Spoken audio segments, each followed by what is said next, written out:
Yes, I Okay. believe we can start. Hello and welcome, everyone. Our best welcome to our distinguished guest, Professor Liu Xielin from the University of the Chinese Academy of Science. It's a great joy for us, Professor Liu, to see you once again and to have you in our RedeSist webinar.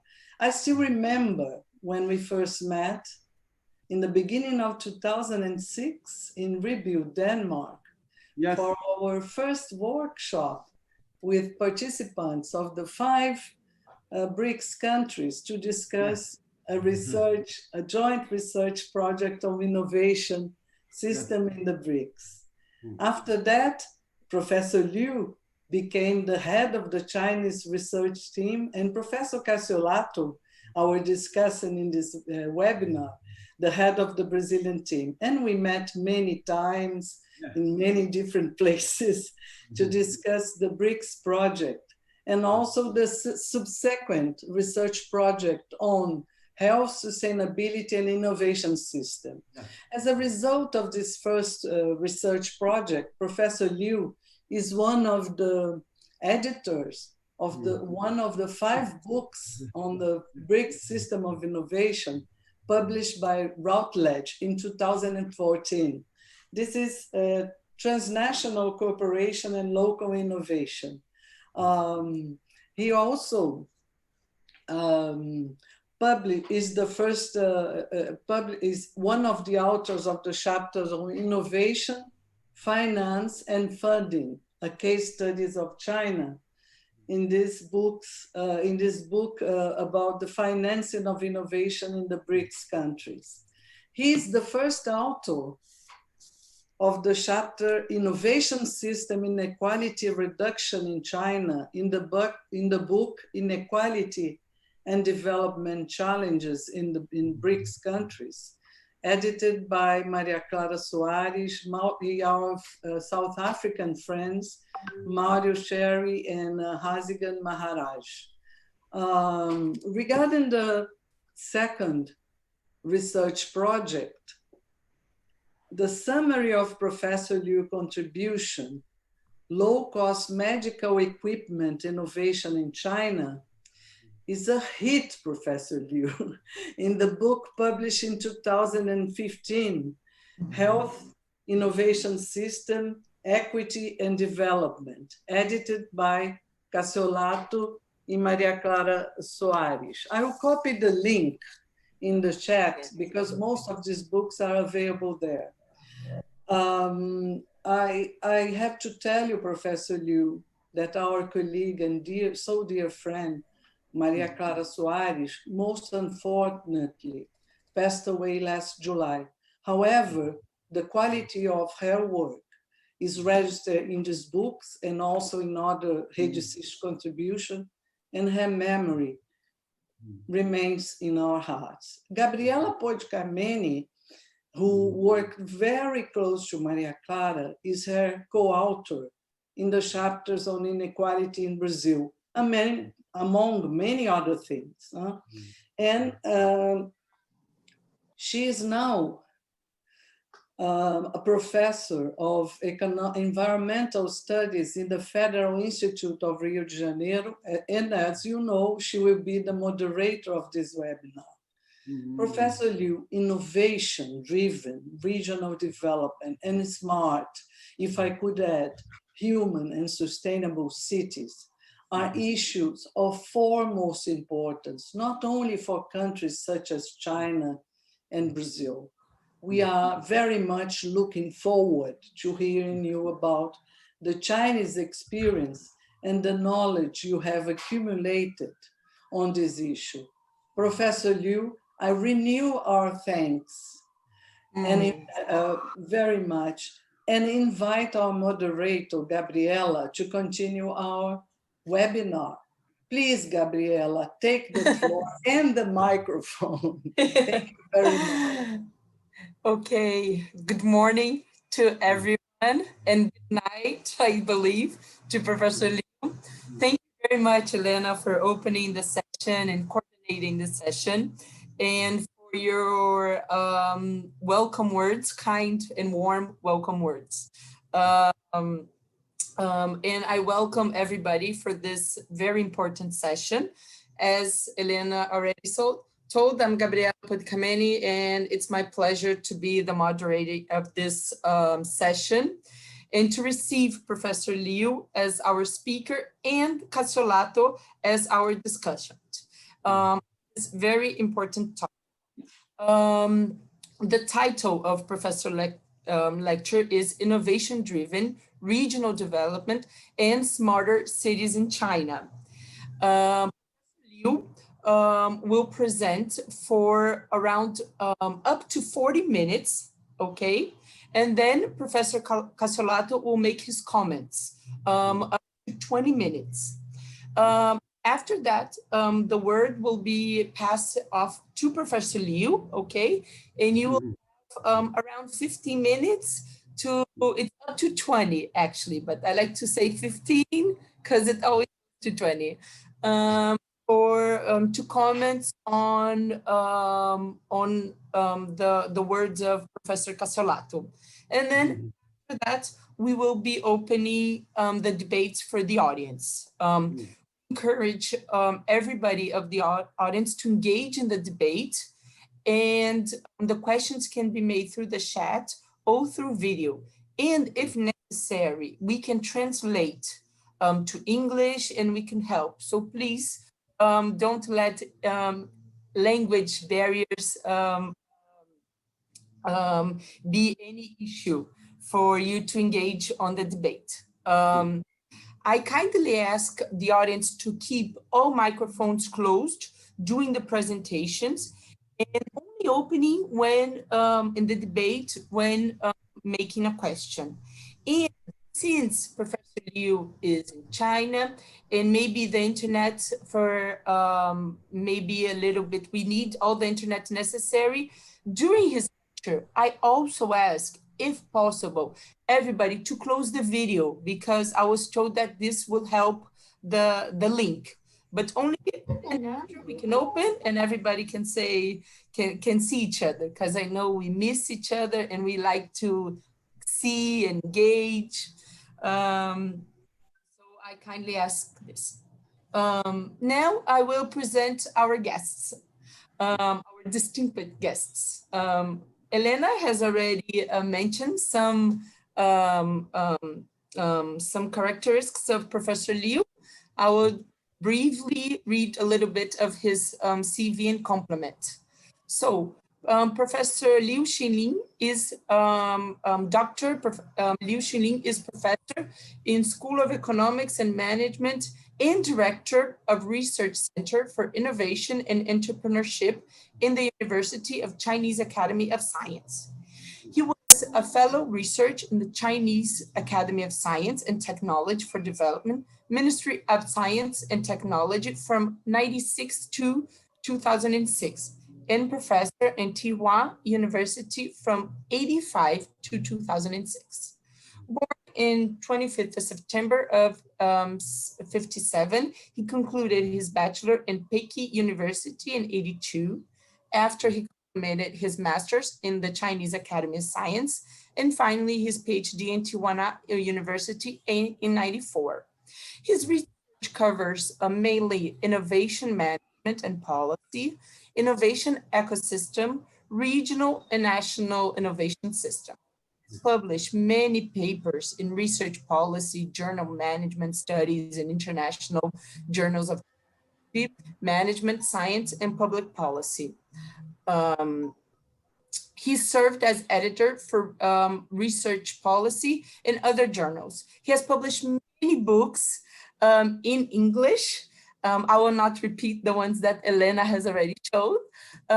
So out Regional Innovation Index of China in 2017 and 18, because there's two publishers, Environmental Innovation in Science in 2012, and Innovation Technology Policy in Regional Development with Tim Turpin in 2003. our discussant, José Eduardo Cassiolato, which I believe most of us, fortunately, have the privilege to already know him very well, but I will also present him.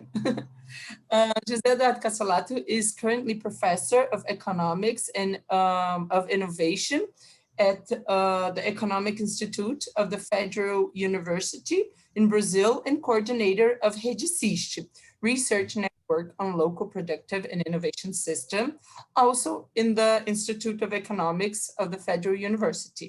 He has a postdoc at the Université Pierre-Mauroy, France. My French is not good, sorry. A PhD in Science, Technology, and Industrialization at SPRU, Success, and master also at SPRU, and a bachelor in Economics, University of São Paulo, Brazil.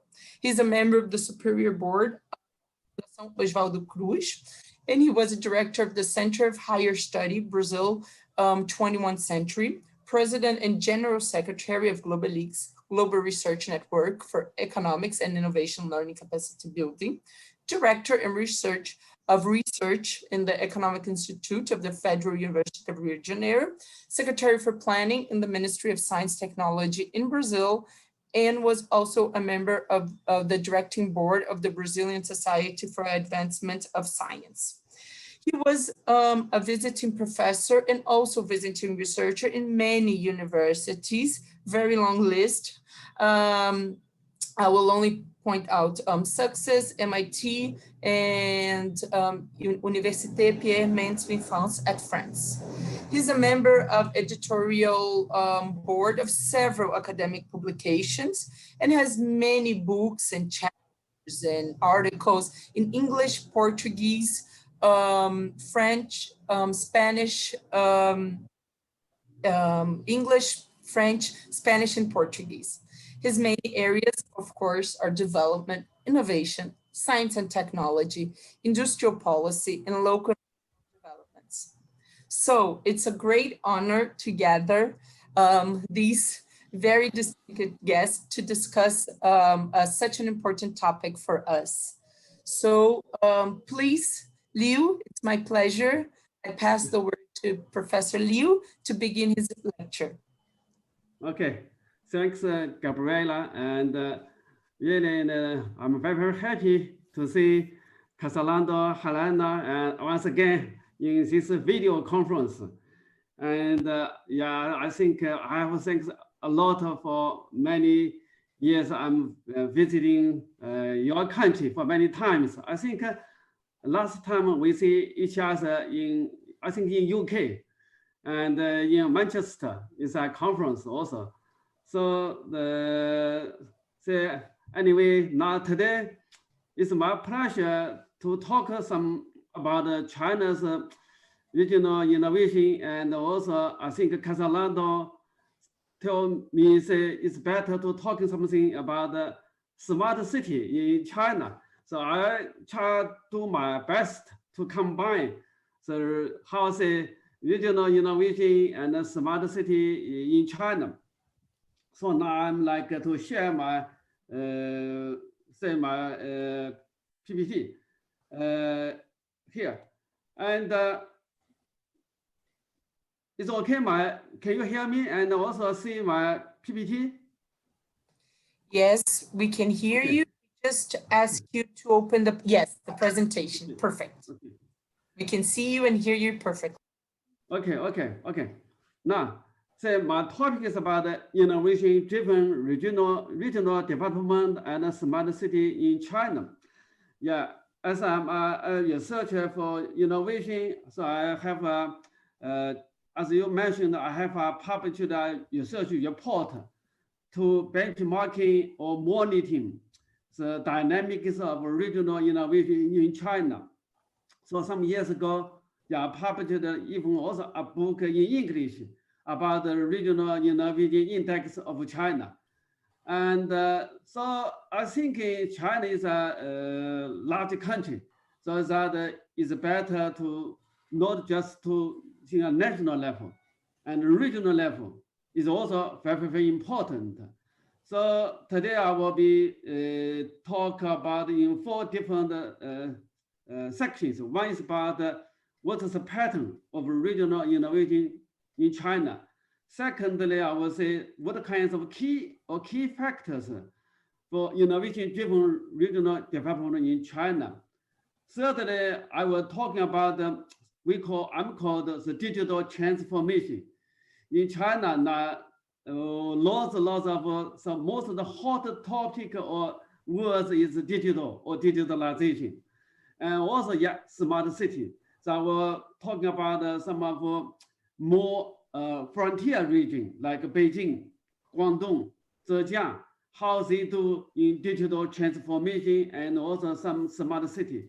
Lastly is my called some of finding.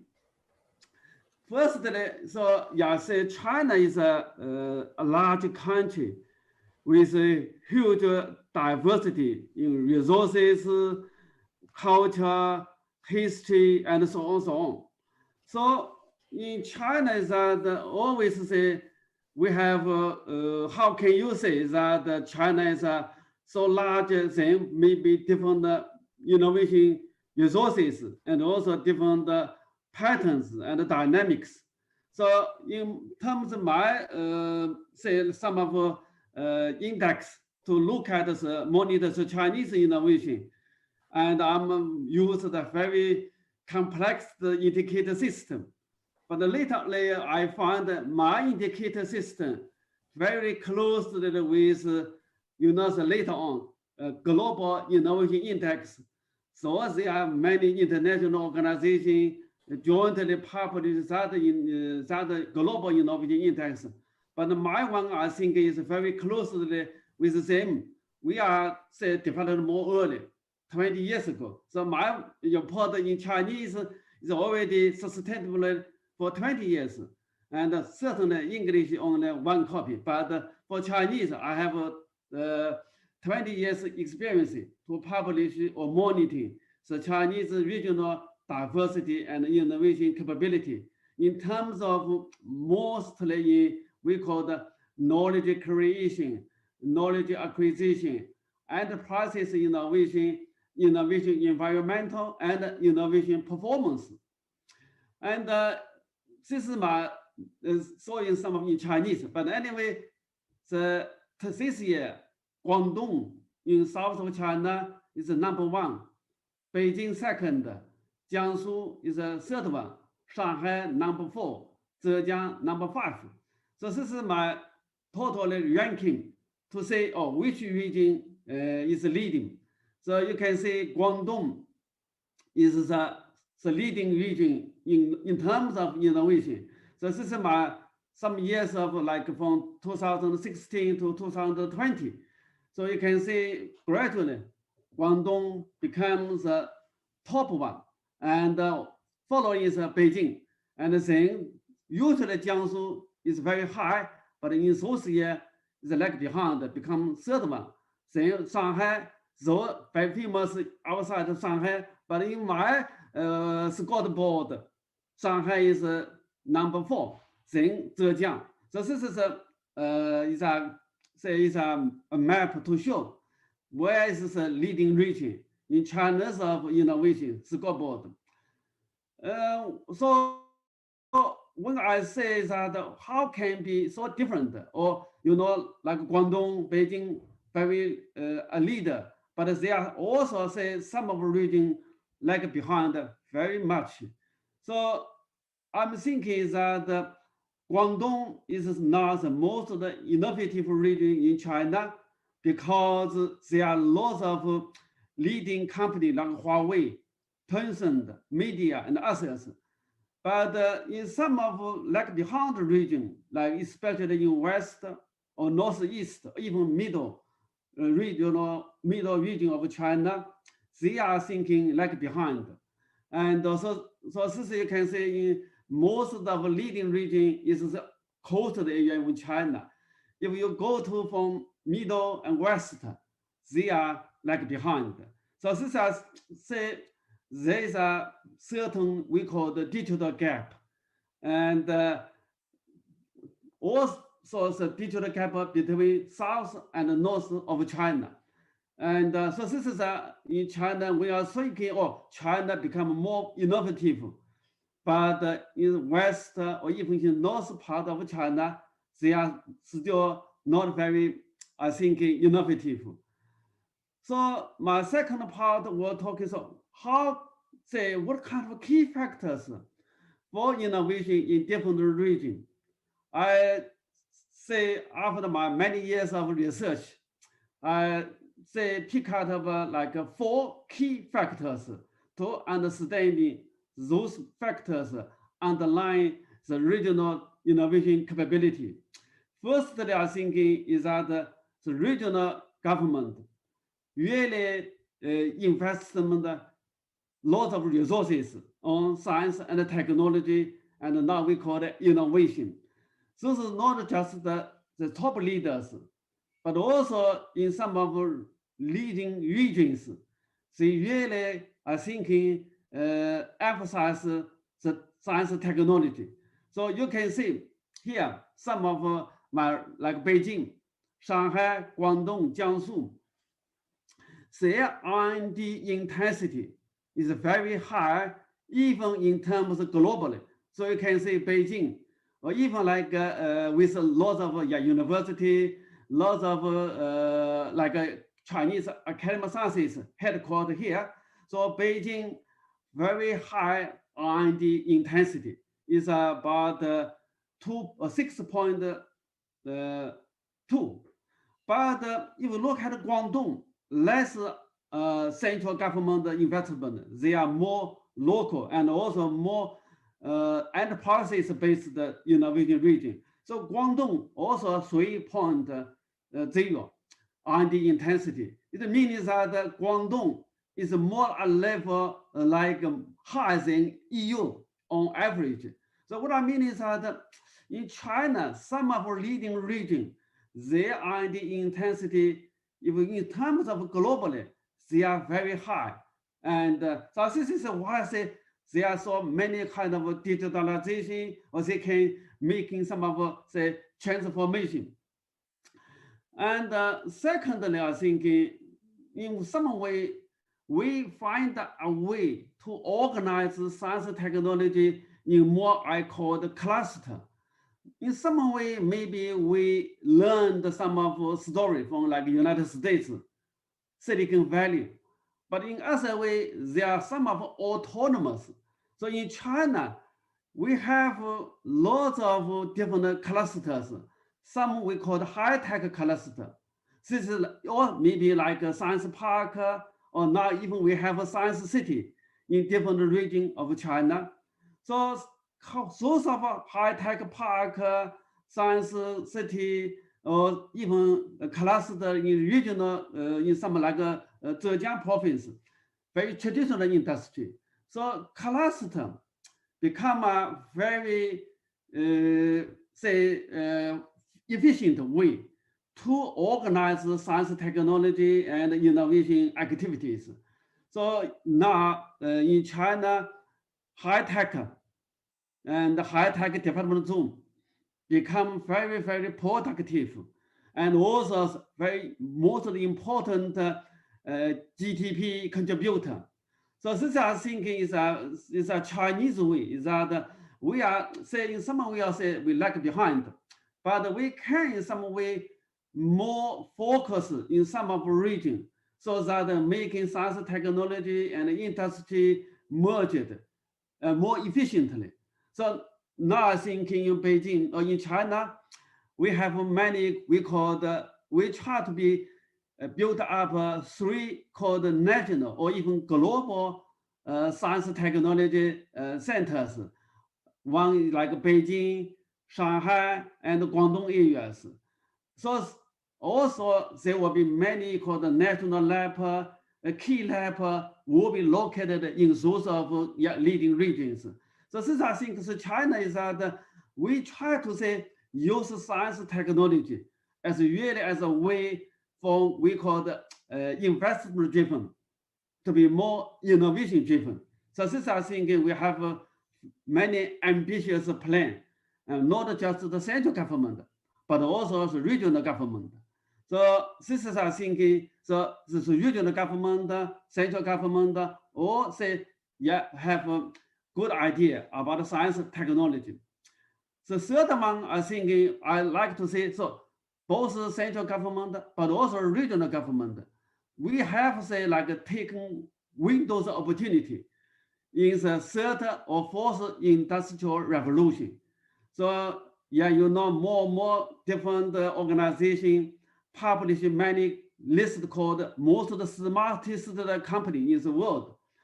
And usually no Chinese company. But gradually, more Chinese company entered this kind of list. For example, in 2011, the most of the smartest company in the top 10, you can see Xiaomi, based in Beijing, Alibaba, Tencent. And in 2006, Baidu, Huawei, and in 2011 also Tencent, others.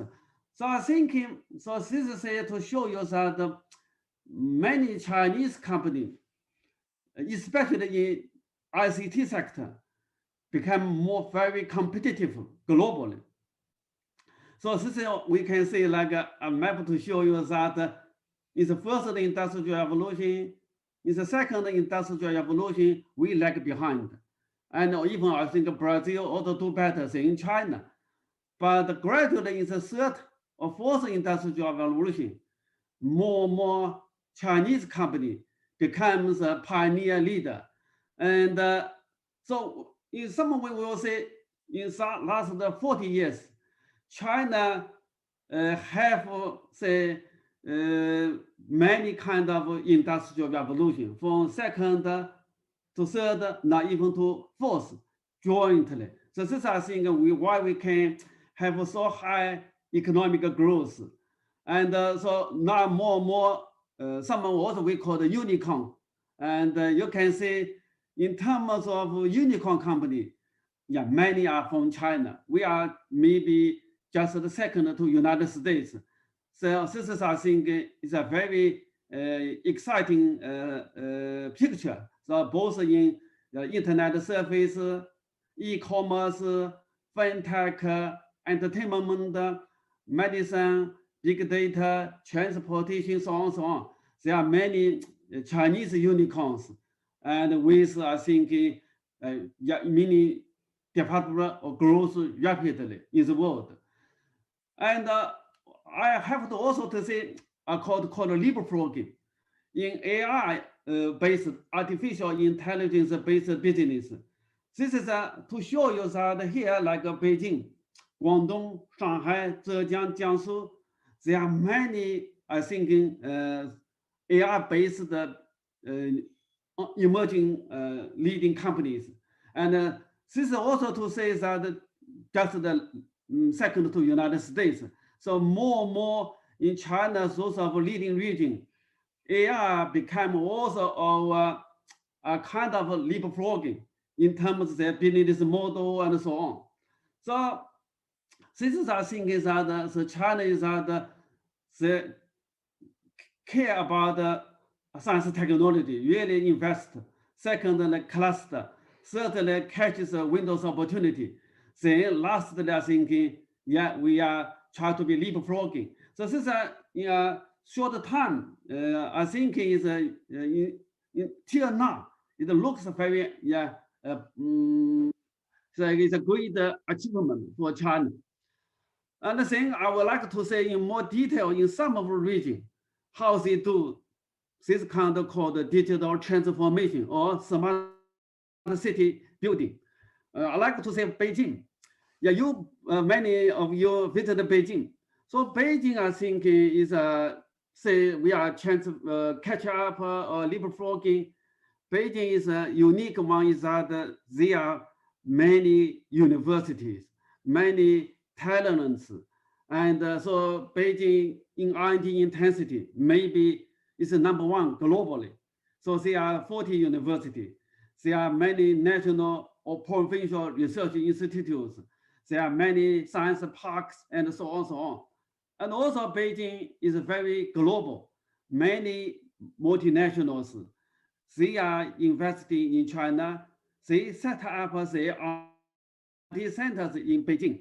So since I think Beijing become very closely linked with Silicon Valley, and also we are learning each other. I think most of them we are learning from Silicon Valley, but many Chinese Beijing's company, they are more say local also. So international, but also local. So this is meaning the Chinese Beijing and the market, so they are localization, many of maybe Silicon Valley for technology. But gradually, yeah, say I think Beijing become very say smart in some way. In Beijing, I think the typical modern I just mentioned is the clustering effect. So we have even in Beijing as a capital, but we have different cluster in different regions even in Beijing. So they are now we have called 6 high-end industrial zone in Beijing, and those high-tech zone or cluster accounting about 40% of Beijing's GDP. So I think that Beijing's industry structure is very different from other regions. Very fast transformation. So this is I think like yeah, we are first there is Zhongguangceng model. We call the Zhongguangceng model for ICT. So in different year, new company becomes a leader. Like from Lenovo in 1980s, Baidu follow, then Xiaomi they follow, then now Didi and others called AI business company and others. So every maybe 10 years or some years later, they will be some of a new company. So I think in Beijing become more and more digital. Is that because Beijing is a capital, population is so high, so we cannot afford a very traditional industry. So Beijing's policy is that to kick out the traditional pollutive industry, just leave those called very high-end green and R&D high-intensity industry. So I think Beijing become more and more digital, because anyway, digital is good for Beijing. And in recent years, there is another ambition plan in Beijing. Now, besides of Zhongguangceng, the central government and also Beijing government will build up 2 new science cities, one in Changping, one in Huairu. So there will have 2 new science cities. I think if Helena and Cassiolato have opportunity to visit Beijing again, I would ask you are good to guide, okay, to visit these 2 new called science city, and they are now building lots of investment. They try to be international. So I think this is a latest development in Beijing to be more science-driven, not just the technology-driven, or not just say, oh, we follow the Silicon Valley model. We try to be say, how can China also find a way in science-driven industry? We become a leading. And in terms of smart city, yeah, Beijing certainly they try also to be a smart city. But when we look at the different model, I think Beijing's model is more dominated by the government. We call this market as government-led smart city building. And here, yes, Beijing has a Baidu, also Alibaba here, Tencent and Jingdong, and other new company. Although we also have many, yeah, you know, Tsinghua, Peking University, other university, they are all joined some of initiative called Smart City by the Beijing's government. And so in some way, yeah, if you have time to visit Beijing again, we can show you how Beijing do it in smart city. And anyway, I think in Beijing, they are using more digital technology, try to be to push the city become more smarter. And here, like the key leading company like Baidu, they are more say in self-driving car. This is in automobile industry, and also Didi, they can more smart driving and also sharing, so that Didi become more important. so they can have a more shared economy for like Uber in United States. Now I'm talking about the digitalization in Guangdong. Yeah, Guangdong is in south of China near Hong Kong. And I think in Guangdong is a different model than Beijing. They don't have a good university.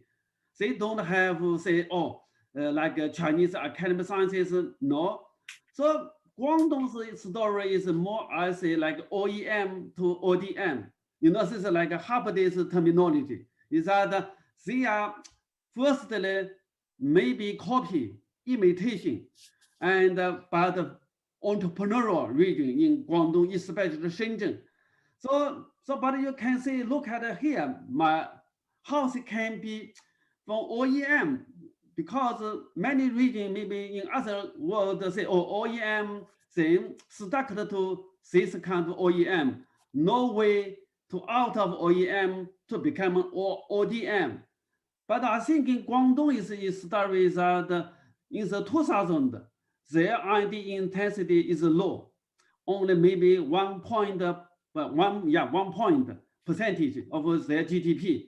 But 16 years later, by 2016, they are more than 2.5 in Guangdong region.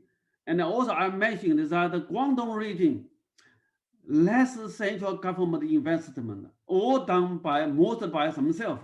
So here you can see like Huawei, is the leader. So they spend huge money on R&D. So I think so you know, in terms of like patents, even like PCT patents, Guangdong is the leading region in China, even much higher than Beijing and other Shanghai. So this I think Guangdong now become very ICT or digital driven region. And so because those kind of from OEM to ODM, so I can say like even you can see like smartphone maker, the sales share of top 5 in mainland, mostly in Guangdong. And only now, you know, Huawei, Oppo, Vivo. So they are even like Apple, many manufacturing also in Guangdong area. So this I thinking Guangdong area is really transformed from OEM to be more ODM. And so this is, you can see everybody now in talking about Huawei, their R&D intensity and really, I think even globally is very high. And also Huawei, their model is also very open. And globally, they have 36 global joint innovation center. But now those years, they have a big trouble as China, United States diplomatic, and even say decoupling of science, technology, and others. So this I think Huawei now have to find a new way because the global value chain may be decoupled. So this I think is a new challenge. But anyway, previously Huawei did a good job in terms of innovation from OEM to ODM. And also, I think not just the Huawei, we can see in many Chinese in Guangdong, there are many kind of we call it from manufacturing, service industry, now become more and more transformed, more digital driven. So I think like media and others, so on. I'm not time to go in detail. But anyway, they try to be a smarter production base in Guangdong. So this is our thinking.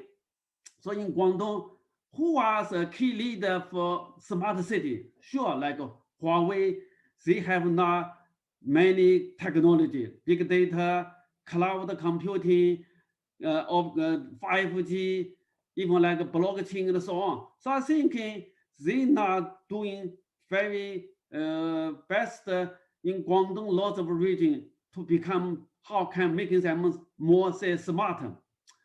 Now I talk my Zhejiang province. This is my hometown.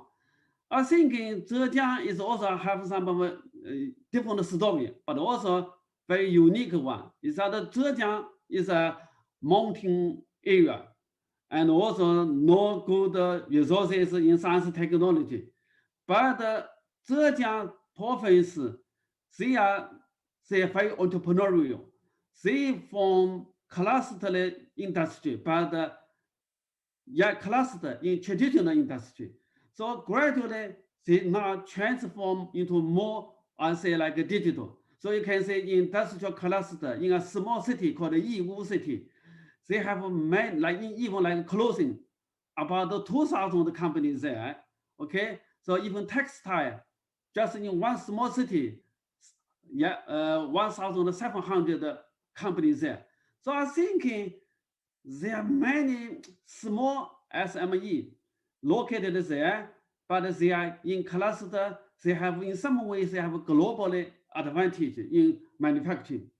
But now, it's very interesting to say that there's a new company called Alibaba, located in Hangzhou, founded in 1999.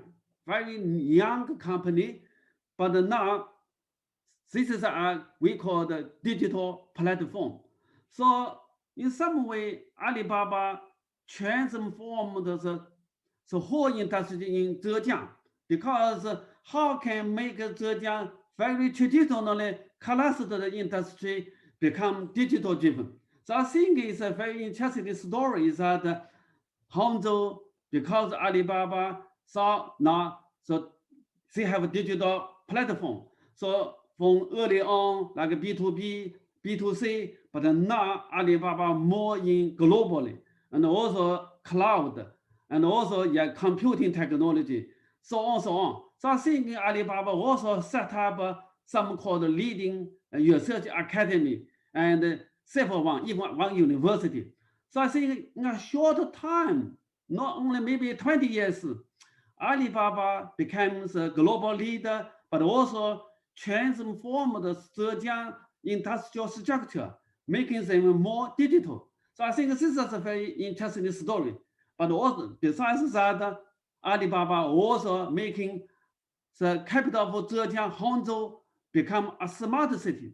So I think next time, if you really have the opportunity, we can go to Hangzhou. This is how Alibaba help Hangzhou city to be really more smarter. Smart here means more, for example, healthy, smart education, smart tourism. And also not just Hangzhou, in Zhejiang, Ningbo also is an early bird for smart city building. They have also in infrastructure, data-driven, so lots of leading company joined Ningbo and others for how can making Ningbo and Hangzhou be smarter. So in some way, Zhejiang originally I think is an agricultural region, and later on more say traditional industry. But now Zhejiang can be the leader in digital transformation. They try to be more digital government, digital economy, the digital society, so on, so on. So I think this is, I think, a very good story. So now in Zhejiang, in some way, they are leading in China for smart highway, smart urban management, smart healthcare. So now I think I have to my finding from regional innovation China. My finding is that firstly, I think in China, market, entrepreneurship, and leading enterprises are the key factors for regional to catch up. And so especially like Guangdong, Zhejiang, those regions, because they got less government investment, especially central government, but they are very entrepreneurial. So this I think very important is entrepreneurship is the key for region lag behind, they even can catch up and leapfrogging. Also, I think they took the window of the opportunity, especially the digital utilization. What I mean like Alibaba or Huawei in Guangdong, Alibaba in Zhejiang. So this I think those leading company can do something very different from maybe from traditional government can do. So I think we can say, okay, entrepreneurship, Windows opportunity, same leading company, so they can be good interaction for the region to be more innovative. Finally, second, I will say the rigidity of development. I think in China, some older industrial region like Northeast, even like last time, Cassiolato said you spend some time in Tianjin. I didn't know it, but now from my understanding, even Tianjin is like behind in digitalization or even in smart city building. So this I think in China is that even our Western region, they do not have the resources in science and technology. They cannot be say open to the global, and they also maybe their geographical reason. So in some of Western region, even in some older industrial town, they are lag behind. So we can say so rigidity or some kind of trap. So this is I think a challenge for China. How can making those older region or the remote region be more innovative or digital driven? Lastly, I think in China, say Guangdong, Zhejiang, Beijing, those regions, they are more very open. And especially in the early time, FDI, foreign direct investment, played a key role in their regional development. In somewhere like in Beijing, without those FDI, Beijing, Guangdong, Shanghai cannot be a good place for ICT-based innovation. And in some way, FDI is especially important in the early stage of in Chinese digitalization. So we are visited, for example, like a leading company in Beijing area. Many of say senior engineering, many of say CEO are early like early CEO of some of the multinationals.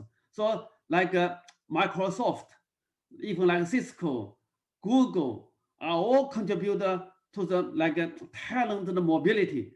Those are the Chinese company takes the advantage for those kind of mobility of talented people.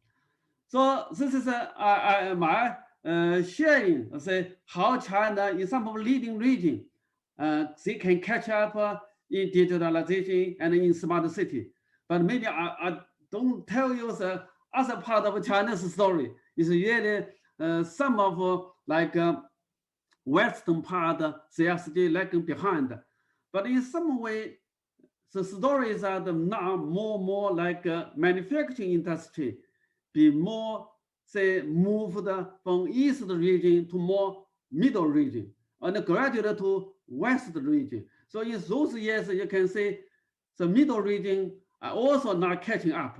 They even can have a more high economic growth maybe than east region because the industrial upgrading, so that more manufacturing will be moved to middle and in the western region. So I think this is my story I'm sharing. I'm really welcome Cassiolato, Helena, have your comments. Okay, thanks. Okay. Thank you very much, Professor Liu, for your very interesting presentation. I did a lot of notes and I have some comments, but I will leave it to the debate because I am sure that Professor Cassiolato will have also very interesting comments on this. And I think you addressed some very interesting questions that we have been addressing in our previous webinars. So I think we will have the possibility to unite some discussions that we had through our webinar. So now I invite Professor Cassiolato if you could share your presentation, and if you need any help, I'm here to assist you. Are you there, Professor? Yes, I'm here. Can you see the share screen? If you can't, I can share your presentation, but No, I can. okay. I will try to Okay, perfect. to put some slides that I put there just to help the comments. Okay. But first, I would like to really thanks very much Liu's both presentation and the fact that he's here with us. Good evening to you. I know that it's more than 10 p.m. in Beijing now, and we are very, very honored and pleased to have you here with us to share your recent research and experience in the area of innovation and regional development. And it's ever since we first met, Helena was mentioning this at the very beginning in 2006, I think. No? We were very fortunate to be engaged with you in several seminars in the research project of the BRICS. And one of the things that always is the same from your presentation is the huge, the numbers that you show are always very impressive. Huh? I remember in 2007 and 8, the rates of growth of everything was 200% a year, 200% a year. And ever since, all types of new data that you show us, you keep showing this upward trend. And you also showed us today that particularly in this area, what people call Industry 4.0, the numbers of China are astonishing. And thanks for this. And what I'll do, I don't have, of course, many disagreements with your presentation. I have just a couple of questions to put, but I would like to add to this some information to share with you to show some perspectives, and I'll try to put the presentation here. Let's say. Okay. Yeah. I don't know if this perfect. Yes, it is. It's here. Yes, we can see it. Can you put in the presentation mode? Yes. I'll put in the presentation mode. Perfect. Okay. Of course, I apologize to Liu because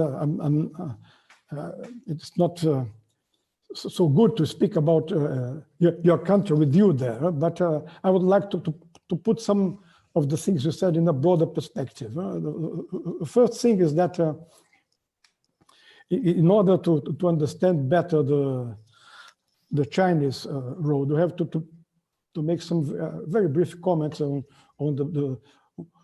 the macro level of things that are happening in China. And this chart is from a recent presentation, and it shows that particularly after the financial crisis of 2008 and 9, the rate of the debt increased a lot. I'm talking about non-financial sector debt as a percentage of GDP that increased a lot, particularly after 2013 to 2040, and which is now around 2060 of GDP.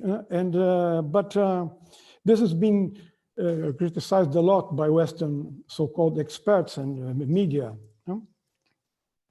who don't really know the details about what's happening in China, particularly the role of government macroeconomic policy. And they simply try to tell a bit that this would trigger a sort of a financial crisis, and without knowing very well what's happened in the liability problems, the liability side of the bank's balance sheet. Here we're saying that in the asset side, it's this type of, let's say, probably bad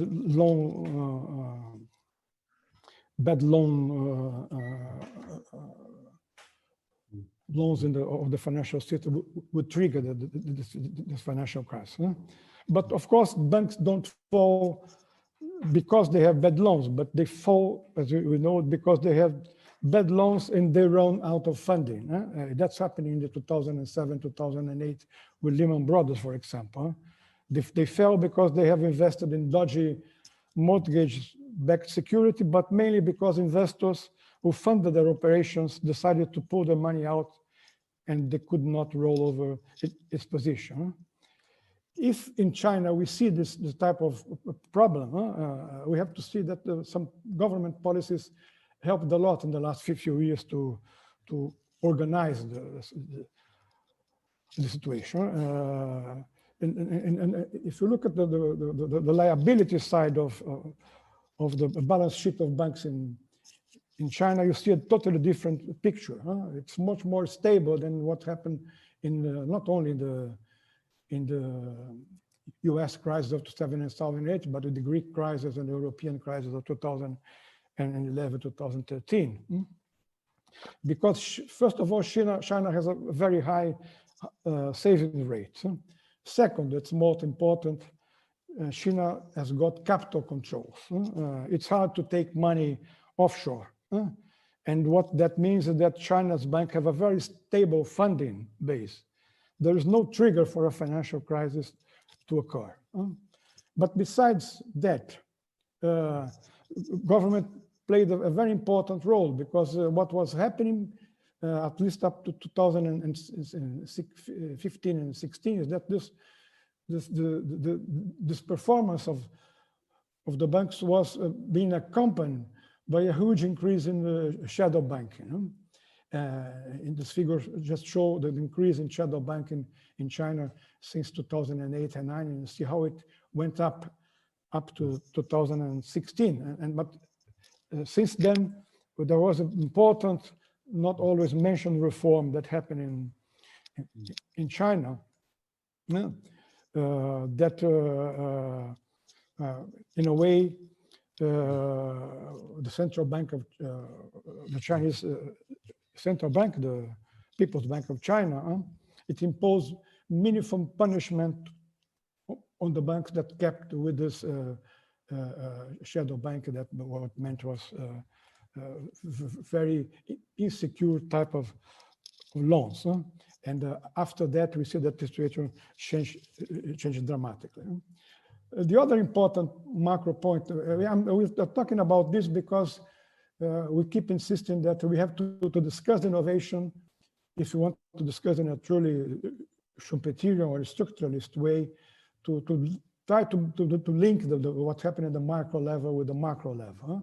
And China has got an important asset in global terms, that the role of state-owned enterprise. What this figure shows is that if China state-owned enterprises were a country, it would be the third country in the world, after only US and China, if you compare the GDP in nominal terms, not in PPP terms.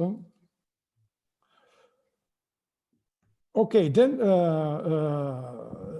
the other important point is that the government borrowing needs, and that's what this part of this figure shows, that it's increased a lot also in the last few years, particularly after 2015, 2016. And the point I want to make here is that even if the rate of investment, general rate of investment in China fell a bit, government increased its indebtedness hugely after 2015, 2016. And the whole point, I'll come to that a bit later.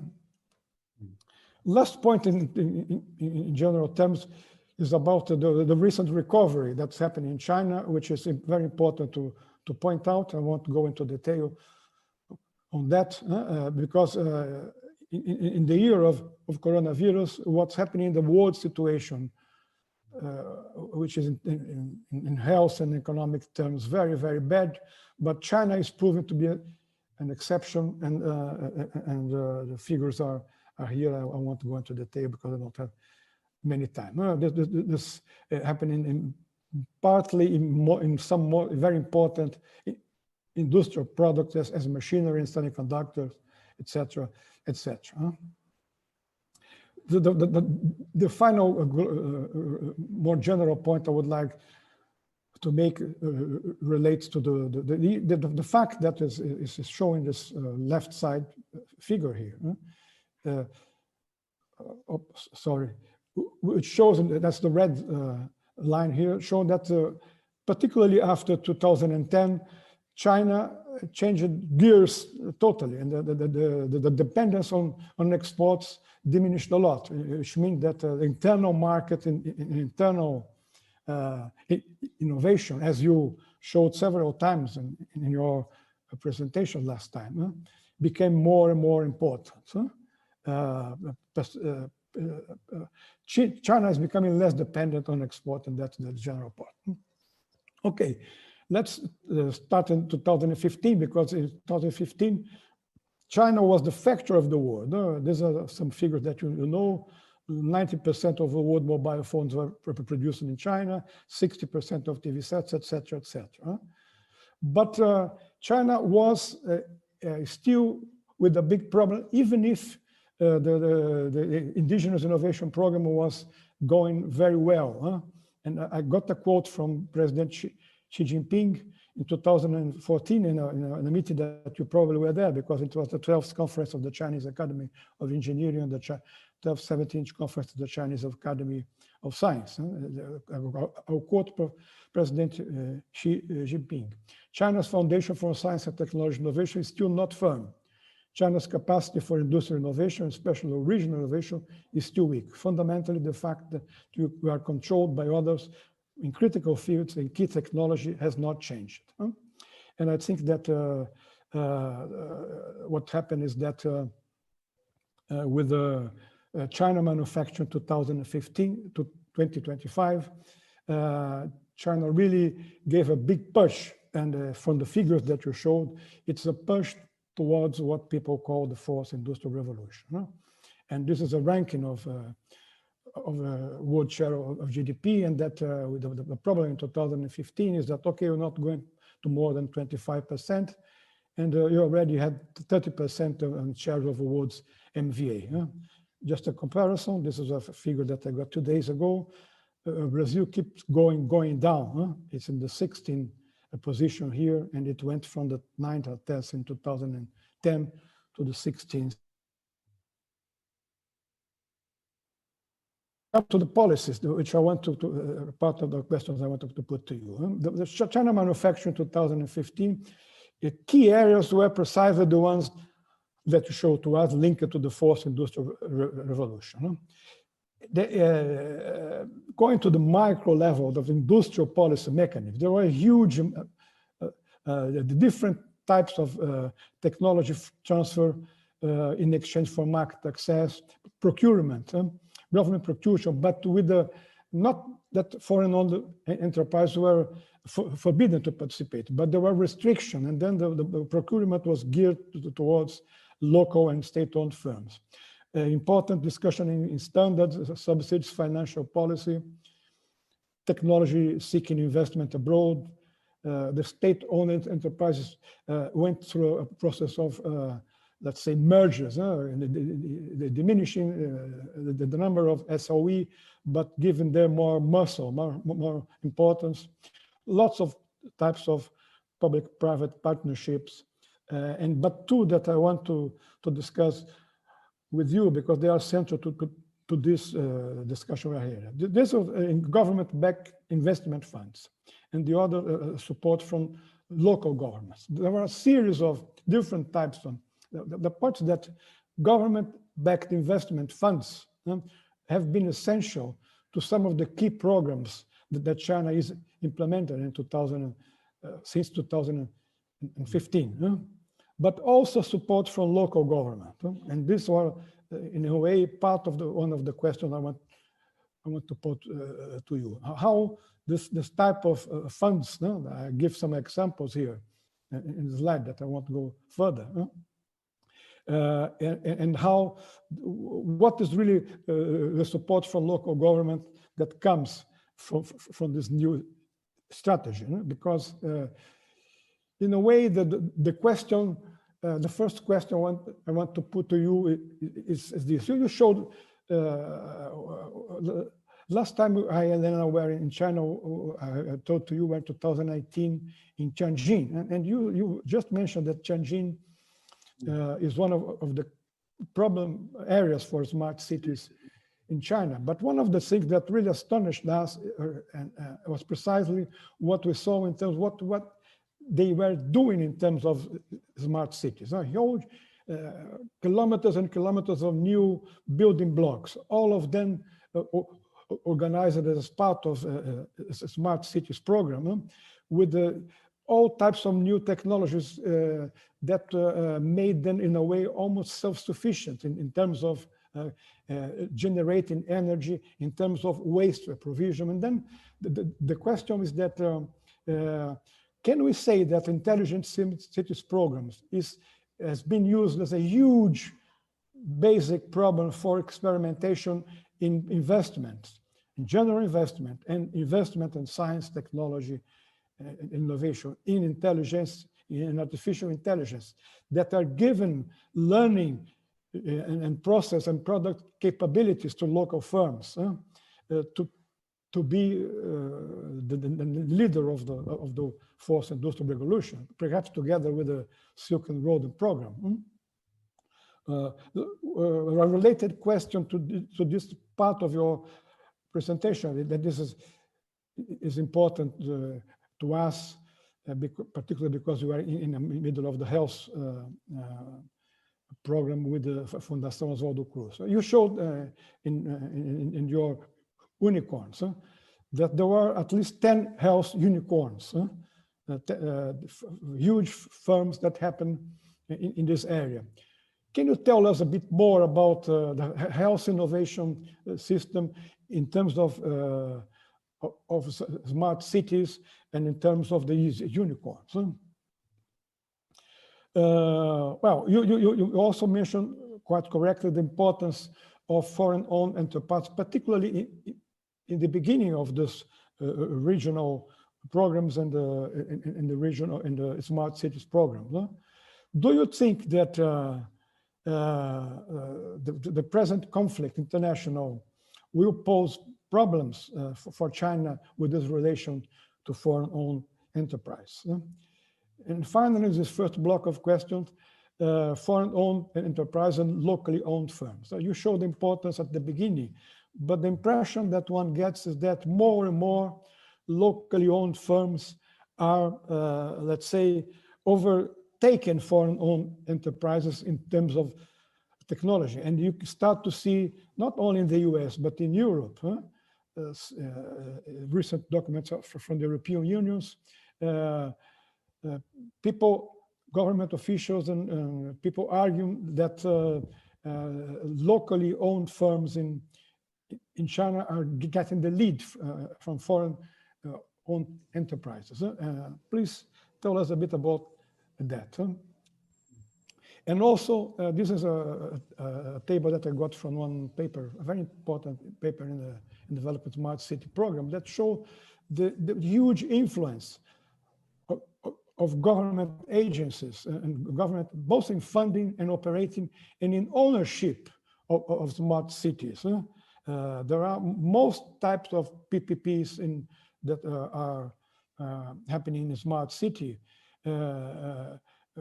Guarantee that the ownership of those smart cities, even for some specified period, is being concentrated in government agencies. The private sector is just one type of PPP that's happening there. Please tell us a bit more about that, if possible.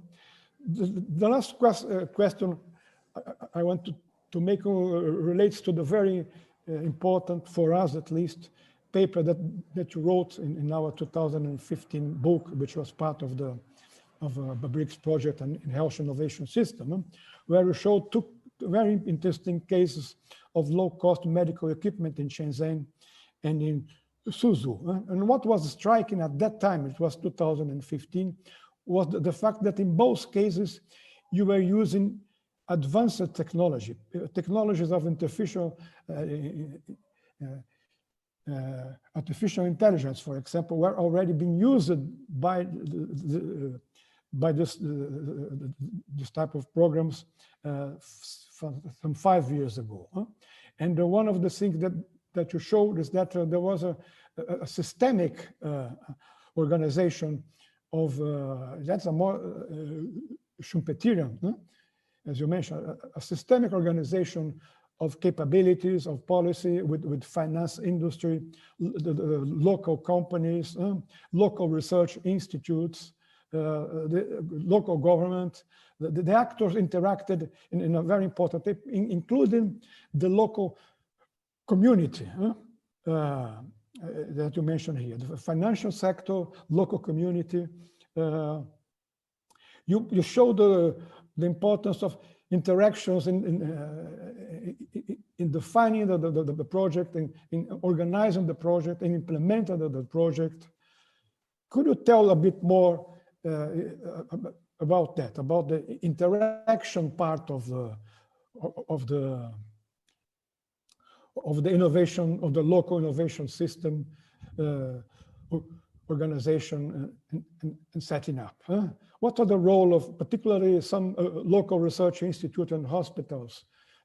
We are going through this type of discussion now in Brazil. We have some very important research institutes, lots of local capabilities. And then there has been lots of proposals to let's say to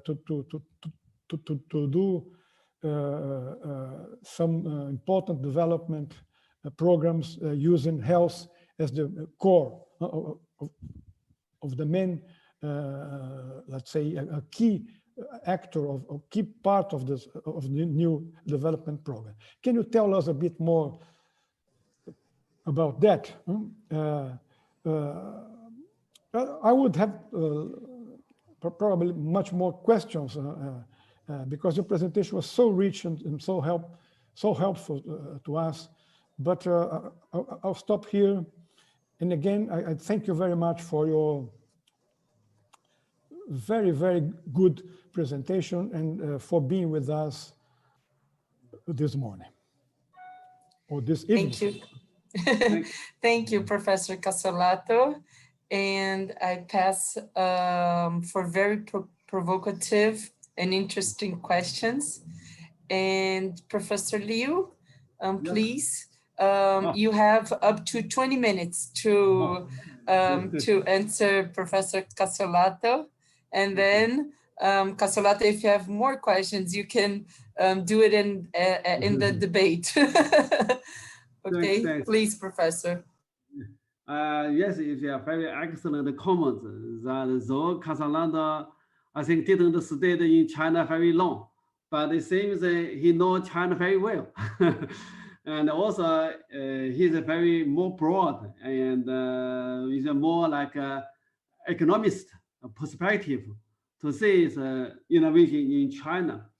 So firstly, yeah, I think is a financial part for Cassiolato is right. And in China, I think is that we have a problem is that both, I think, especially in the regional government. So sometimes they are maybe like for GDP driven, say more we call the bad loan and also overproduction. And so even like pollution control is limited. So I think this is the other part of China's economy. So this is I think why I think after Xi Jinping as a new president, he always talking about the new normal. New normal is that he tried to say government do not say, like investment as a key to investment in those of like just for say for GDP or for so this is like so he call more not so quantity. He like to say now it's time to be more quality. Okay, so quality. So how can Chinese economy be more better quality or innovation driven? So in his term, innovation driven is a more quality.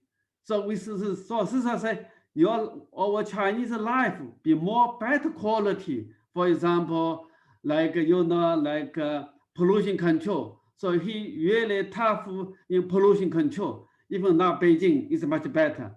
If 3 years ago, maybe you will be unlucky in Beijing for many years smoking, but now I think it really is better. No, yeah. So this I think is we try to change the Chinese direction.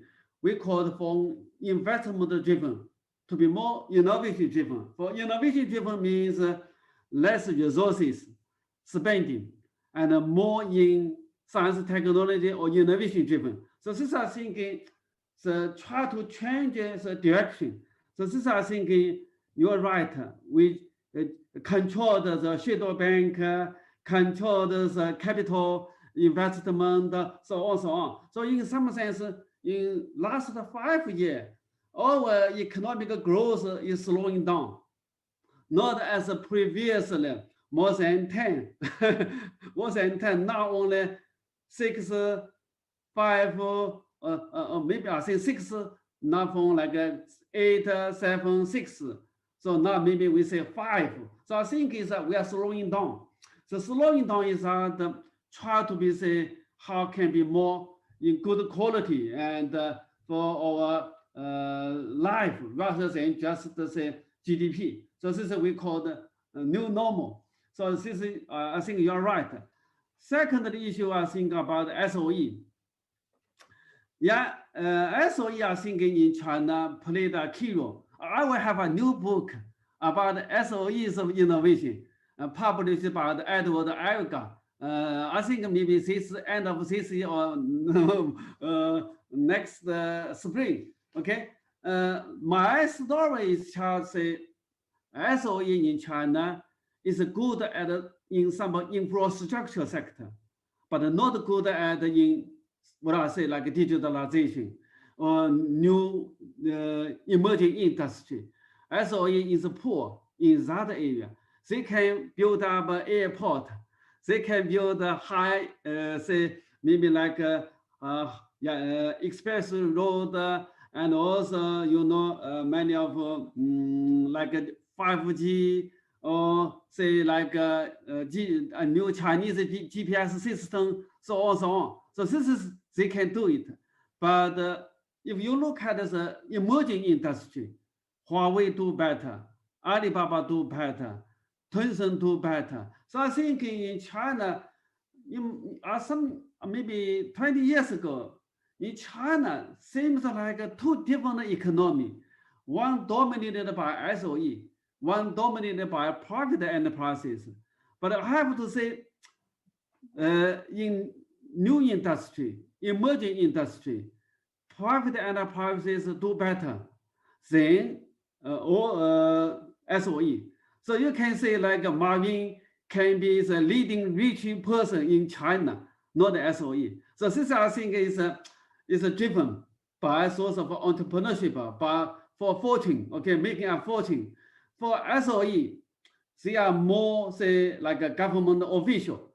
They operating their business to be more say keep security say, assets, not too risky. So they cannot allow to do some risky thing. Only in some of the direction can be say, oh, this is clearly some of foreign company already done. We can learn it, we can follow. So this is they can do. Also maybe, oh, here need a huge investment, maybe private enterprises cannot do it. So like a nuclear power, okay, nuclear power station. then maybe the government don't allow private enterprise to enter this business. Then all are say like SOE or like national state grid for energy. So even the bank, so all are monopolized by the government. But anyway, even the SOE, I think the Chinese government has already some of the regulation. Is that in terms of your say how can also you be more innovative? So they have some of new indicator to say, oh, you have also to be more investment in R&D. So I think SOE is also so say how can say you are more say not just say monopoly. You have to be more say competition. Okay, so I think this is a SOE. It's good at infrastructure, not good at like consumer goods, like a new industry. So this is my observation. And also say, even you can say in China, so for industrial policy, now tomorrow night, I will have another conversation with American professor about the industrial policy in China. I think I have another new paper. It's done maybe I will try to be submitted to research policy. It's about the law of industrial policy in China. My observation is that yeah, in some way, traditionally, in China is used lots of industrial policy tools and also regional government. So how can regional government do? Because they can use land, control land, because in China, land is controlled by the government. Second, even the local bank, the regional government, sometimes they can control local bank. What kind of investment you can do, okay? And also, the local government can also have SOE. SOE, their profit. Sometimes the local government can control the profits from the SOE. So the local government thing use the bank loan profits from SOE and also from others, maybe like infrastructure building, so on, thing put in as a new as industrial policy for some of like high-tech industry to like incubating some of new business, so on. So this is the Chinese way for our industrial policy to run. But if you look at it clearly to see, I also have to say some of industrial policy do something good thing, but some of industrial policy may not fail. Okay, so even there's an industry we call the solar energy. Now China is very powerful in solar energy, solar photovoltaic, and we are #1 in the world exporting. But in the early time, no industrial policy. Only in latest stage, the government came in saying, okay, how can be local market for those industry, so on. So I think meaning that the industrial policy in China played some of role in some of area, but I don't think future industrial policy can be so powerful. I read a paper, I think done by a Brazilian professor, maybe in a strategic management journal. He also mentioned maybe with others to say, when China narrowed the gap with the United States, with Western countries, the power of industrial policy will be decreasing because the government cannot know which technology can be more powerful or can be, say, commercialized. So the government, for example, in China, we have like a 5 years plan, even 15 years plan, but in the future, more, we are not easy to say which way is the right direction. For example, like in Alibaba, they have like a fintech, we call the fintech, is that they call it that is online payment system.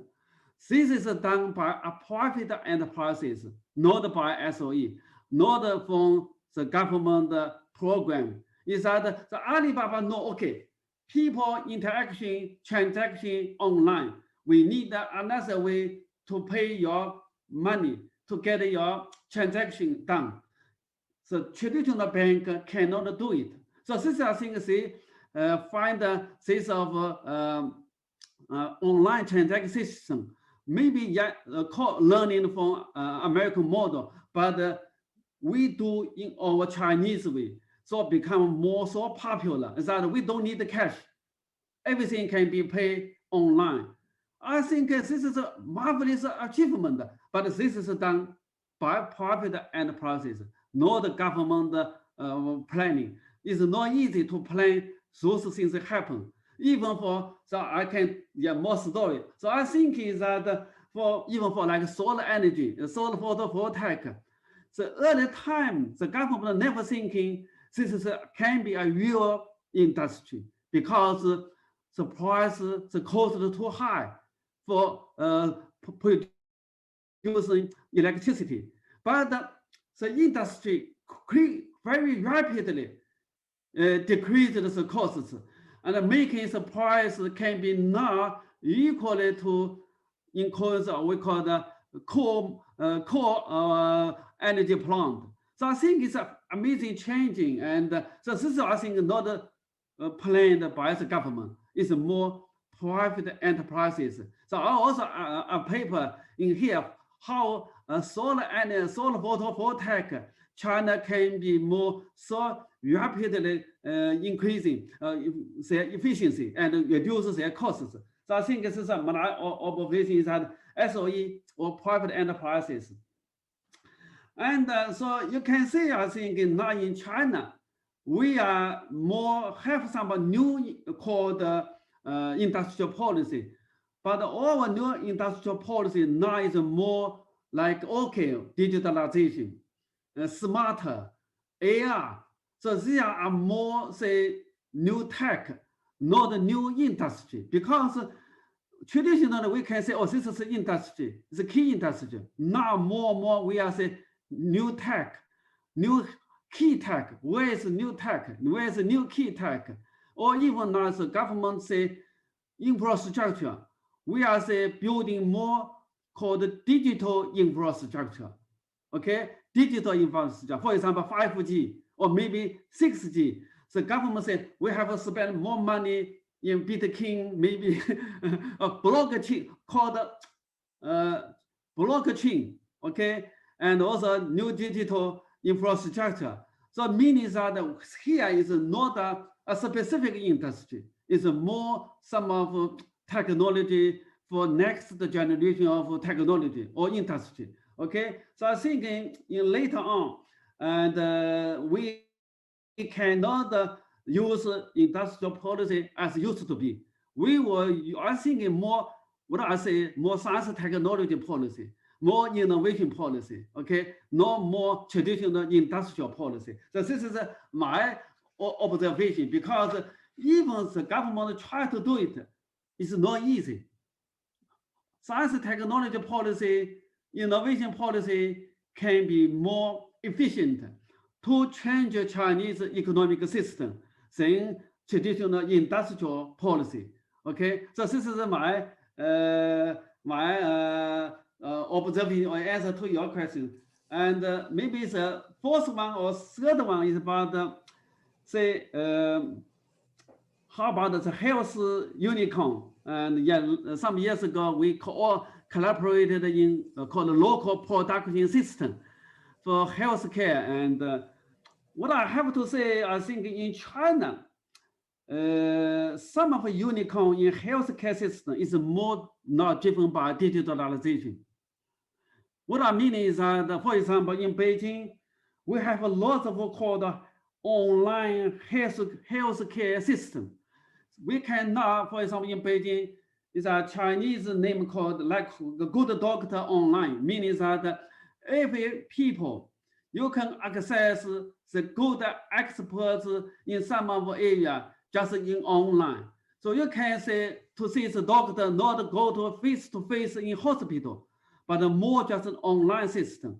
I think this is also building a many local hospitals in Beijing, many local doctors, they joined this kind of networking.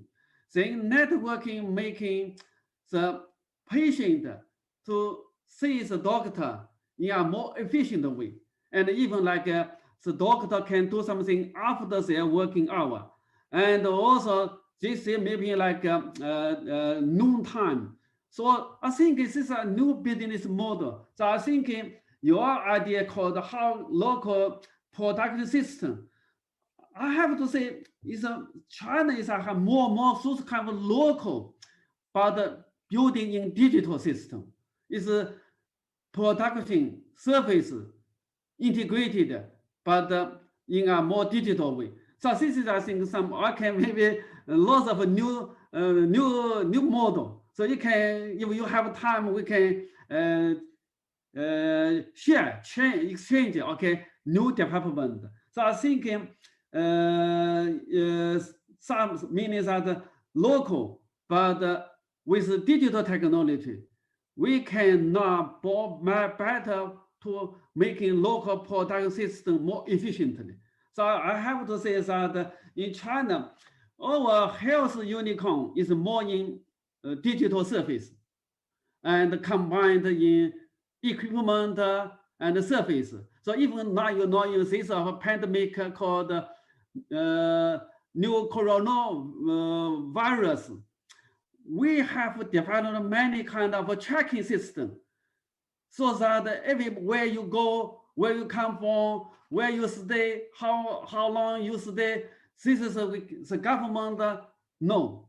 In some way, yes, there's a challenge of a prophecy, but in other way, very efficient to control the disease. And how, because they know everybody, how you know, how you go, how you stay. Okay, for example, I will fly to Qingdao, I have to report where I'm going. Okay, so I think we have some online system to tracking people. This is good for to control some of a disease. So I'm not say monitoring the latest development in Shenzhen and in Jiangsu, but I think in Chinese way we can do it because now more and more with digital technology we can change the industrial product structure, and then we can more better, we call it customized some of the service. So I think this is with industrial 4.0, the local production system will have a new model. Okay, I think we can find some of very interesting news story later.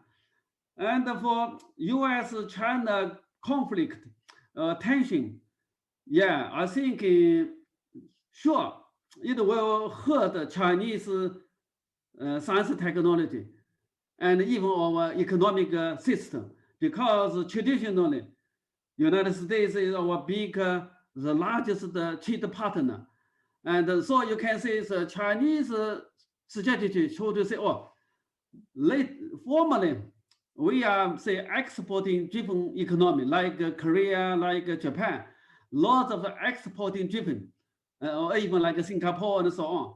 But now the government try to say we should be more consumption driven, internal consumption. So we need consumer, okay, domestic consumer to buy those goods rather than waiting foreign consumers to buy our production. But this is the transition, I think, is not easy. It also takes time. So I think also if the tension in science technology going on, then we cannot say lots of science technology collaboration with the United States will be not possible. Then this is also not good for China's science technology and for innovation. So I think for shorter time, in next 2 or 3 years, we will be, so a new kind of say economic growth will be slowing down. This is not easy to find a new way. I think the domestic market so large, but how can you find a new industry, and so that the local customer willing to buy, to make a source of consumption? This is not easy. So I think I say this is will be hurt the Chinese economy. This is my observation. Lastly, about the foreign enterprises and the local Chinese company. In some way, I think this is that more leading region like Beijing, Shanghai, Guangdong, those areas. Many Chinese companies are in global value chain, not isolated. So I think so China needs foreign enterprises, and if you can see like in our automobile industry, still lots of foreign brand, lots of Volkswagen, Toyota, GM operating in China, and they do good job. So local brand not easy to replace them. So for a long time, I think it's the Chinese government, they still say welcome foreign direct investment. We cannot close to the foreign company. So we need them. We need them, but maybe we are say we need them in more say like in high-tech foreign FDI, not just the traditional one. So I think this is also the Chinese long-term policy. We will not shut down. We are, I think, in our new Xi Jinping mentioned that we will open. We are still will open. We are don't will be closed, so that we welcome FDI. But maybe in some of the sector, the China like to see. This is not today. In the last 10 years, for example, the big data related industry, China try to control, because even the United States is also similar, that we are not had an advantage in big data. Then how can make the big data more safety, the industry, or more privacy protected, or more even morally. So this is a challenge. So I think in China that the government really, in some way, we are trying to say in big data, like a server, we are trying to control. And so maybe also here, we are not allowed a foreign company to monopoly. So this is true. This is Chinese policy. But in other area, I think China is still open. And even, for example, like some of sector, like bank sector, I think we are still not very open. So in some ways, the Chinese government, maybe they'll still say some of national safety reason may not still very open, but in some of generally speaking, more industry, I think still is open. So I think China cannot say just okay, working let the domestic company to work. Foreign company will not have space. I don't think so. So even here, I think so China will like to have a more trade relation with the EU country and as even United States. So I think this is also the Chinese long-term policy, and it also is good for China's future. Okay. Thanks. Thank you very much, Professor Liu, for the comments, the very provocative questions raised by Cassiolato. And I am sure that the audience wants to make some questions. We received already some of them. I also want to make some statements, but I'll give the audience the possibility for that.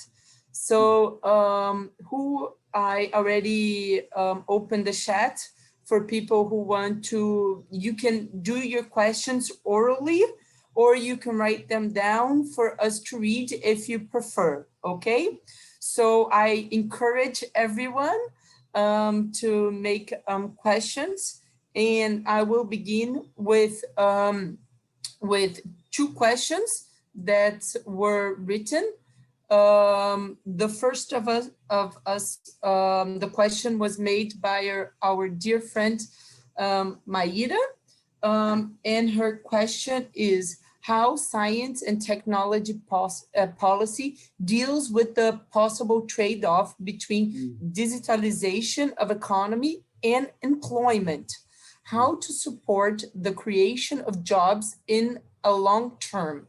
Does China have any kind of regulation about the substitution of human work for artificial intelligence or autonomous machine? So that is the first questions coming from our audience.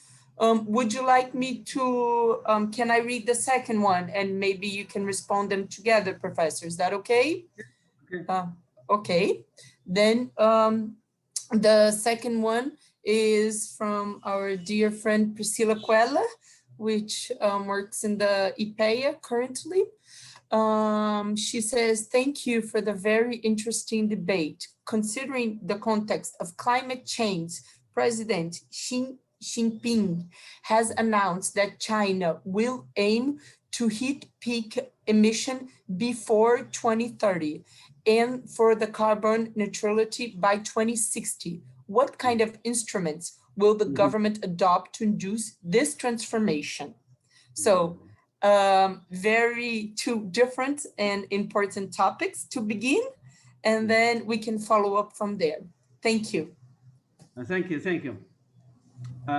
Firstly, I like talking about the climate change. Is my, in terms of my understanding, I think firstly is that I just mentioned that for energy supply, because solar energy and also wind power more and more cheap. So that I think in the future, China will have built maybe more solar power plant or even nuclear also, okay? Nuclear around the coast area, more solar panel or solar photovoltaic in west of China. So I think gradually, China can rely on power supply on green energy rather than in traditional coal energy. So this is, I think, one big progress. Secondly, I think in China is that as China's industry transformed, so we don't need to produce so many steel, cement, and so on. So these are really pollutive, very energy consumption. So you can see in China, after our industrial evolution, we don't need so many, like, for example, house, building. We don't need, because the last 20 years, everywhere is in construction. So you're Cassiolato, you will know everywhere is, okay, yes, the building.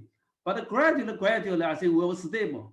So I think is that more and more still maybe going to south of China, maybe other countries.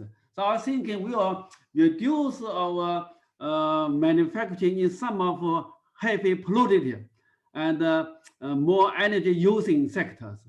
So this I think even in Beijing around, government more and more tough control on source of steel making industry, pollution industry. Okay, so I think this is a kind of joint effort because our industry is upgrading, our energy supply is upgrading, and also our sense of better life also increasing. Okay, so this I think is a community, is a society, also more sense of better quality of life. So I think I think confident that by 2030 or by 2060 we can do it. I think I'm confident. First question about the digitalization of economy and employment. I think right now China don't have any kind of regulation about the substitution of human work and artificial intelligence. Yes, we now have some challenges emerging. For example, more using digital technology. This is making some of all the agent of the people uncomfortable. Even now, for example, in Beijing, many people, maybe say above 70 or 80 years old, when try to visit the hospital, they find that without a smart mobile phone, they cannot do it because the hospital will say, where are you going to show your mobile phone? So agent of the people say, we don't have a mobile phone. Say you cannot see the doctor. So this I think there's some of new challenges emerging from say digital technology good, but maybe not to all the people, only maybe to young people, to elder people, this is not good. So I think the government till now, though we are say more digitalization, but the digitalization don't say reduce the job. Till now, because for example in China, we have shut down lots of offline retailers because of Alibaba model. So more offline retailers being shut down. But in the same time, they created some of jobs in new sectors. Okay, so this I think is the story that, for example, in Beijing, lots of different logistic harbors and deliver. There are lots of in way of fast deliver, so on, so on. So this means that they killed some part of a job, but in the same time, they created another kind of job. Okay, so I think this is something, for example, like maybe for we are making a travel business. Traditionally, we have a lot of offline, but now more online. But online means some of the new companies, they will hire lots of new people to do the online business. So this, I think, is a trade-off. And right now, in China, we still didn't see the challenge for job losing, or because maybe in future, we will say the digitalization, the first revolution is in more retailer sector, rather than in manufacturing sector. Maybe later on, more in manufacturing sector can be a big challenge, can be. But right now, we in China, we still don't think this is a big problem. Okay. Thank you, Professor Liu, very much for your comments. I want to ask a point, if I may. Well, you answered the question that Priscilla made about climate change, and I'm also very interested on that topic. And I would like to know if you could, if I understood correctly, you were saying that the role of green innovation, and you said the example of solar energy, which is a fantastic example in China, what China did in solar and wind. I study a little bit of wind and I began studying solar, but at the time, wind was a bigger example. It's a fantastic example of how fast expanded and how it became the first in the world very quickly. But that is a story that is already been told. I'm a little bit interesting if you could identify some of the new trends of what would be the green innovation led by China, since China is always in the frontier of this green innovation. If you can point out some trends and what do you believe that could help beyond solar, hydrogen or something, I would like very much to know.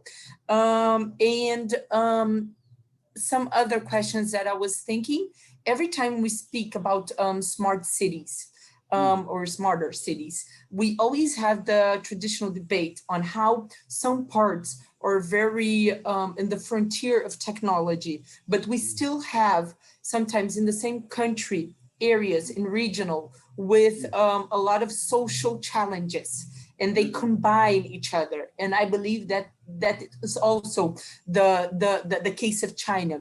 So you brought very interesting examples of digital cities, but I would also like to know how this digital cities can also be addressed for social inclusion. And you showed the very good example of health. I think it was especially by the provocation that Cassiolato made.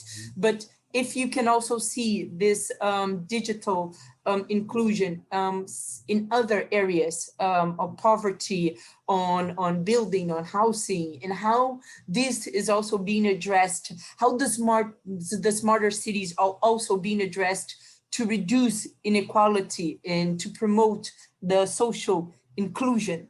And since I'm very interested in China, I have one more also, something that has been in my mind a while. It's a little bit off track, but if you could really briefly address that.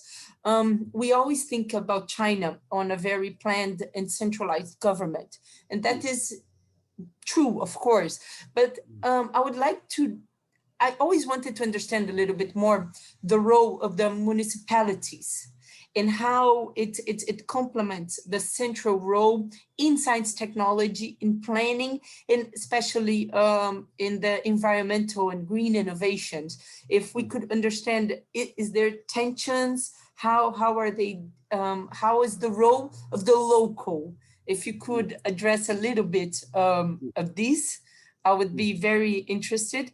And I will use my power as moderator to say that you made an invitation to Cassiolato and Helena to go and see the changes in China. And you could extend that also to the other researchers that are interested in to understand a little bit of China. So I'm using a little bit my moderate power to do this talk, and saying that when I was there studying, one of the things that was more impressive was how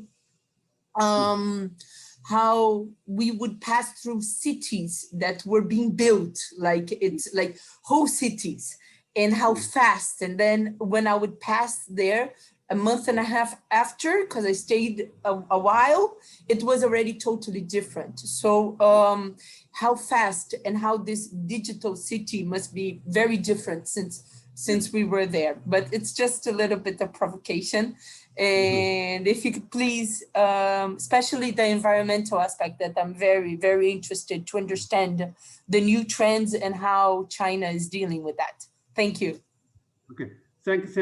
This is also a very important question. And first, welcome visit Beijing, okay, with Cassiolato and Helena, or you can come here alone, okay, all are welcome.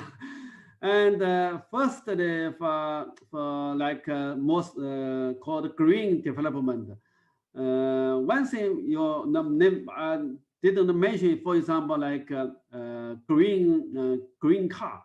So in China, in different cities, we pushed hard for more called electrical car, even like Beijing, okay? So this, I think we have a lot of regulation, is that to push the consumer using more electrical car. And even, you know, Tesla will have build up a more manufacturing in near Shanghai. So this, I think in different regions, this is the government say, anyway, is electrical car is also very important for green development. So this, I think, not just the solar energy and the wind power or the nuclear power, but also the how you use your products, and the green, I think, also very important. Second, you can say, though say like automobile is important for China, but in some way we say we don't like to just follow United States. They are always use passenger cars as a main way for transportation. So I think we build a lot of high-speed railway and also even subway. So this is also, I think, try to have a new way of transportation, not just on say like gasoline, okay, oil driven. This is also, I think, the same way of more, say, for less energy using. So this is, I think, also you have to think about the Chinese government, what we are doing. And for your, say, how can, like, with development of like urban region, but also more remote region, more inclusive growth. You know, the China's firstly for inclusive growth, there's a central government. They have some of, as you mentioned, the plan is that we try to say use like we call the transfer public transfer way that how the central government making some of public transfer so that making those remote people like from mountain to they have a house in some of their town. So this is some central government. For my understanding, like digitalization can also play a big role. Why? Because you can see, like Alibaba, they try to say, okay, how can use internet technology to making remote farmers, remote village to connect with the our big cities. So this I think is also very interesting. Say, for example, I have some cases to show that the online model, business model, can link it many small farmers into a networking. Then after the farmers networking, because originally they don't know how to use internet, but with internet the technology, then they can access to big retailers, they can access to banker, they can access even to university professional and as a research institute. So that what I mean is that they can making what I call the ecosystem. So without the digital technology, this is not possible. But now you can see Alibaba and others, their story, their slogan is that we can help those remote people or mountain people to do their business in a more efficient way. So I think this is some of story. Even I visited some of university, some of their university students, their graduate students, they will have some story. How can help my hometown to access the internet, to help them more, okay, integrated with those of, I think is that more large platform.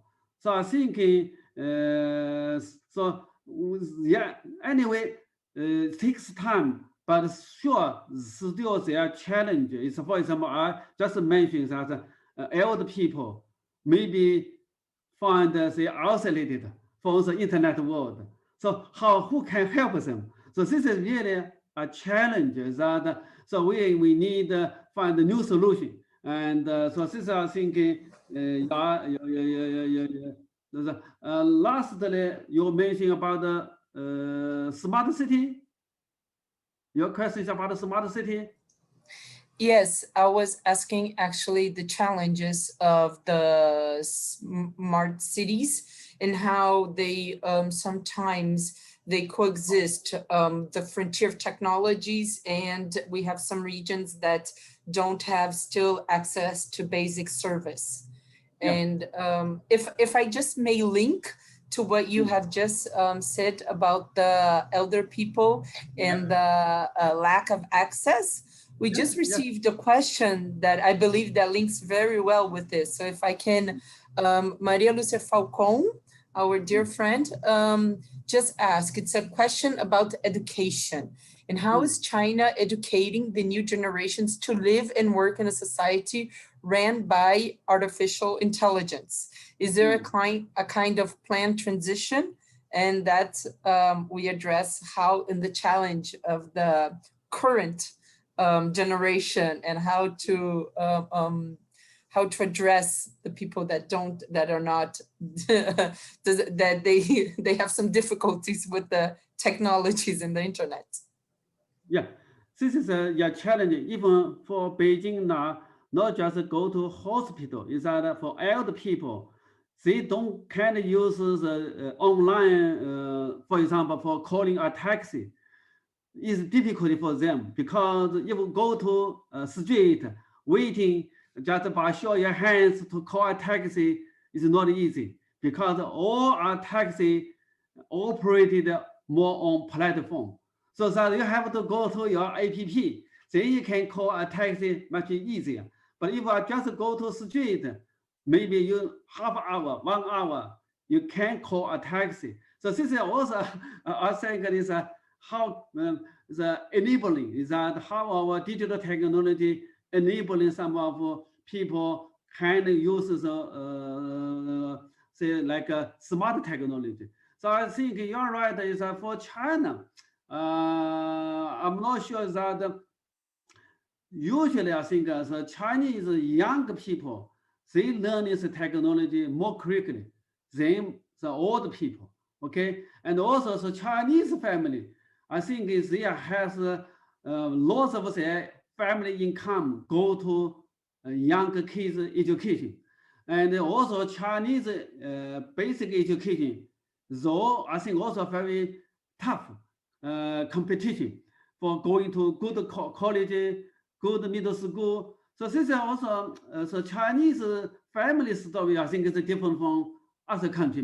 Maybe similar with Japan, Korea. Is that so that we spend a huge share of your income go to your kids' education. So this I thinking for later on for AR business, digital business. I think for younger kids, no worry. I think they can catch up and they can use it very smartly. Even my daughter, 8 years old, sometimes he can use a mobile phone in some way better than I do.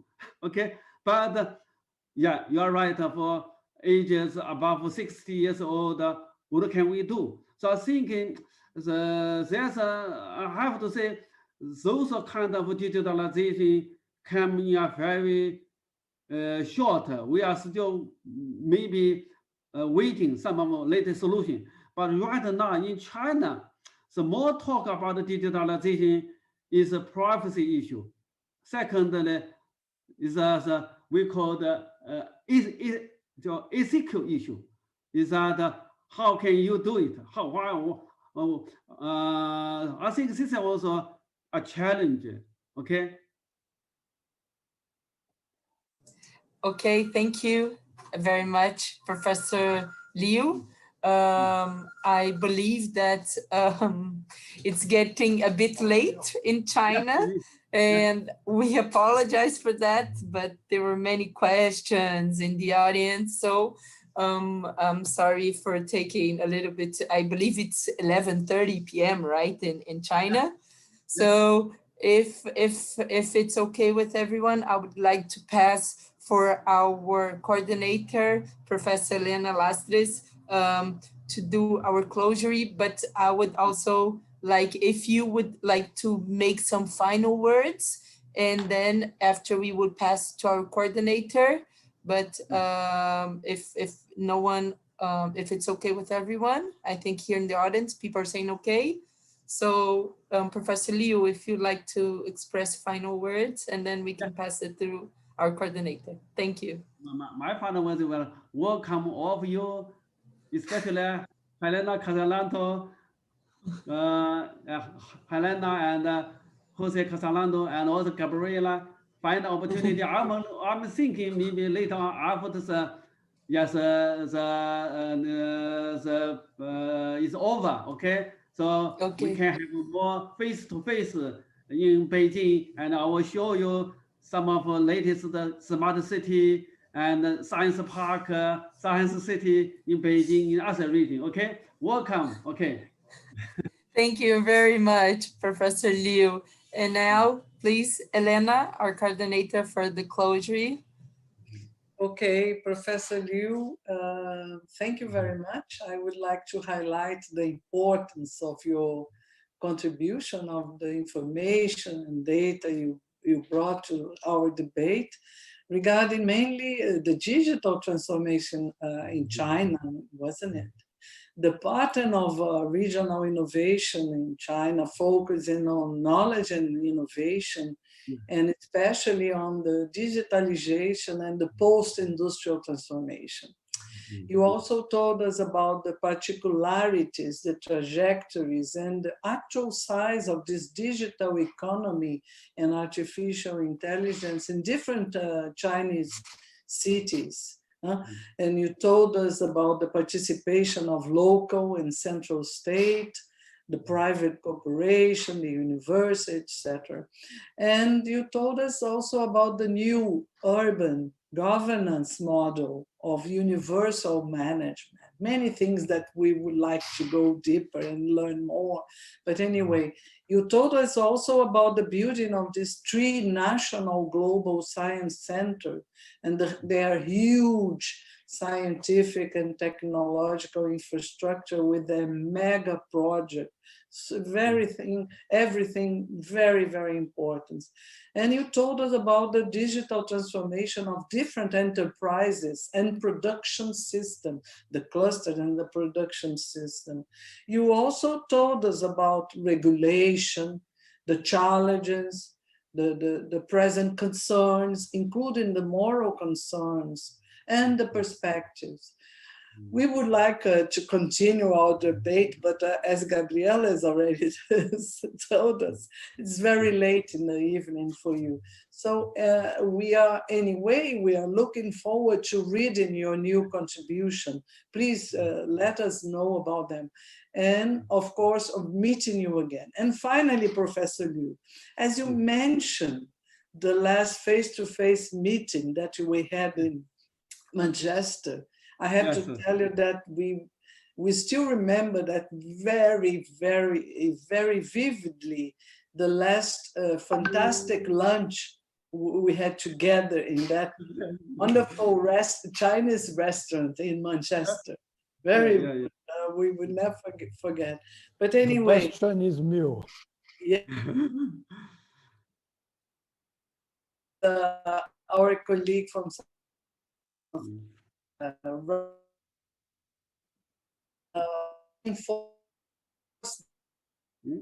you again, and our thanks for the so dense, so fulfilling presentation. Thank you very much, and good night. Have a good night.